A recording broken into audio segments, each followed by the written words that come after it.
Hi, I'm Jerry James Stone, and today's video is brought to you by Fair & Up. We're going to use their awesome crepe mix to make delicious dessert sushi. Now, being a vegetarian, I don't eat a lot of sushi, but I do eat a lot of tasty crepes. So let's get cooking.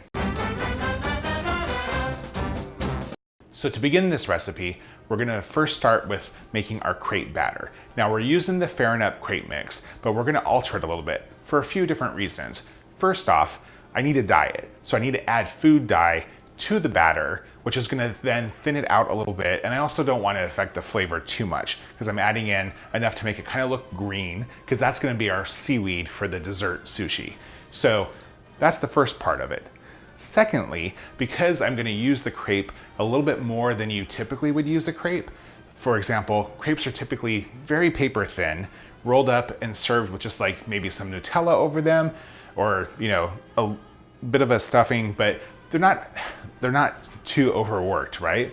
So this one, we're gonna make the seaweed crepe. Then we're gonna use rice, which our rice is gonna be this cream cheese filling, which you're gonna have to roll up, and we're gonna top it off with our salmon eggs. And I'm using a lot of air quotes, but that's okay. The thing is because we're gonna kind of be a little heavy-handed with the crepe, I need it to be a little bit thicker just to handle that a bit. So we're gonna start off by mixing in the Fair & Up crepe mix.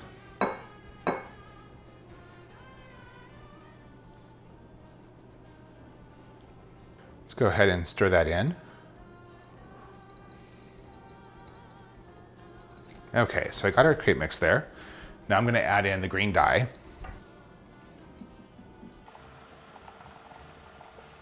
Okay, so I'm gonna add my dyed crepe batter to my crepe pan. So I'm using about a 9-inch crepe pan.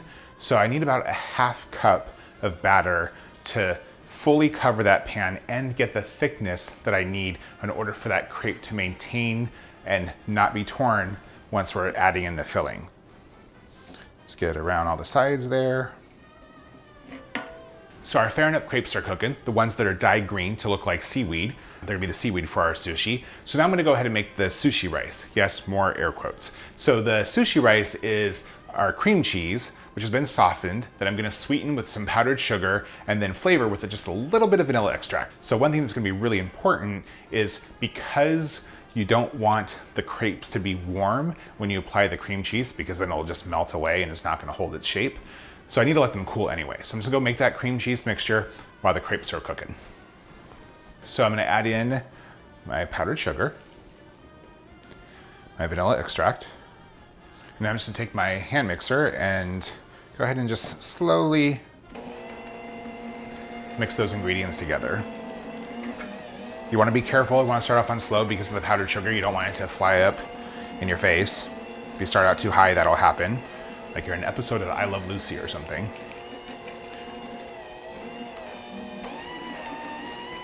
And just work all that cream cheese and powdered sugar in. And the way that you tell that this is done is just stick your finger in and taste it. Ah, so tasty. I love cream cheese. Okay, let's get to making our sushi. Okay, so our crepes are ready. They've cooled down a little bit. You can actually tell because they kind of curl up a little bit as they get colder. So when you're making the crepe, because we're dyeing it, when you pour the batter onto the crepe pan, the part that comes in contact with the crepe pan first, that's this top part where you see kind of the browning. The part that's a little bit more colorful is the part that's on top because it's not in direct contact with the pan as long. And so that's the part that's on the bottom. And the reason I'm doing that is I'm putting the sushi rice on the top part that's a little discolored because it's not as pretty. And I really want that vibrancy that's on the bottom. So let's go ahead and add in our sushi rice. So just smear on carefully because it's still a crepe. So it's still possible to break it. So you just want to be gentle with it. So it's important that your cream cheese is fully softened when you made it. Leave it out to be room temperature. I'm just gonna spread that onto the crepe. If you've seen those really colorful crepe cakes on Pinterest or the internet, this is not that different from that. It's kind of a similar concept where someone makes a really beautifully colored crepe and then they spread frosting on it and they keep stacking them up to make a cake. This is kind of a lot like that, but we're just gonna take it a whole different direction and make it look like sushi. Okay, so I've spread the cream cheese mixture on top of the crepe. So I need to roll the crepe up now. So this is really important.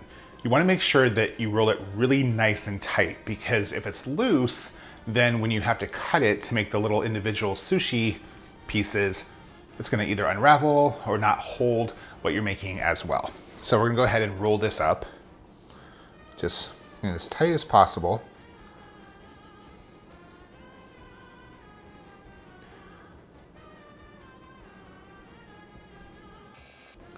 Just like that. So you can see I have a nice little roll here. So I'm gonna put this in the fridge because the cream cheese frosting has been softened so it was pliable on top of the crepe. Now I need it to firm up so it doesn't lose its shape when I cut into it. One little trick too, if you wanna have these sort of maintain their shape, you can slide them inside of a paper towel roll to kind of keep that circular shape while it's in the fridge resting. If you don't, it might actually flatten. Once again, you don't necessarily need to do that. When you pull it out, cream cheese, as you know, is very, very movable, so you can kind of reshape it as you need to, but this is an extra step. Okay, so the crepe with the cream cheese has been resting in the fridge. I would say at least leave it in there for about 4 hours just to really firm up that cream cheese. Now we're gonna go ahead and slice it into little pieces of sushi. So I'm gonna trim off the end there. And I'm just gonna cut them, they're about an inch high. Like I said, you can always reshape them, it's not a problem. The important part is to do it so you slice through the sushi, so you want some even, consistent pressure. Don't do it too fast, you don't want the cream cheese to spread out, and you don't wanna squish or damage the crepe. Okay, so just a few more slices.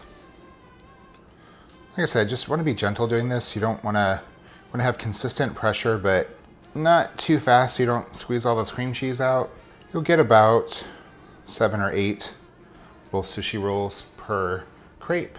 Okay, I'm just gonna shape them a little bit. If you don't put them in a tube in the fridge, I didn't do that for these, you might have to just kind of give them a little bit of a squeeze and push to get them into shape. So now we're gonna top them off with some, this is the part I love the most. We're gonna use some bursting boba, which I got from a froyo place. So if you don't have a froyo place next to you that has bursting boba, you can use pomegranate seeds. You could also do it just like this if you wanted to leave it just kind of like that. It's really fun. It sort of has this kind of swirly Willy Wonka look to it. So the bursting boba is gonna give that kind of salmon egg sushi look. I think it's gonna be really kind of fun and cool. So we're gonna do that next. I'm using some bursting boba, as I mentioned. So you can just get this from any froyo place. Like I said, if you don't have it, you can just use pomegranate seeds, but just gently put that on top, cover the top there. Try not to make it fall off. How fun does that look? Looks a little bit like sushi, right? Oop. And it's all dessert. So if you're vegetarian like me, you can have salmon egg sushi. If you're vegan, this recipe is not for you, sorry. I did want to mention though, in the crepe mix, I used water to make the crepe mix. It calls for milk, the recipe calls for milk on the back of the Fair & Up bag, but you can use milk, you can use almond milk, rice milk, soy milk, whatever you want. I used water mostly just for the texture that I wanted on the crepe, but you can do whatever you want.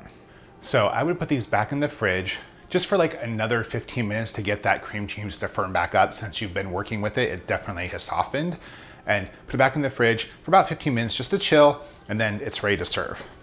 How cool does this look? We took our Fair & Up crepe mix, we made our dyed seaweed crepes, we made our rice, our sushi rice with the cream cheese mixture, and we topped it off with some bursting boba to represent those salmon eggs. It looks very festive and very, very fun. I think this is a great recipe if you just want to have a little bit of a, neat, unique looking dessert that maybe has some style to it.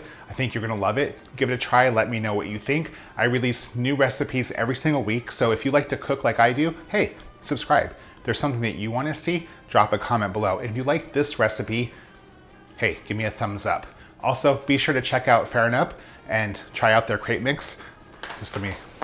There you go, give that a try. I'm just gonna go ahead and dig in now. Have my little sushi.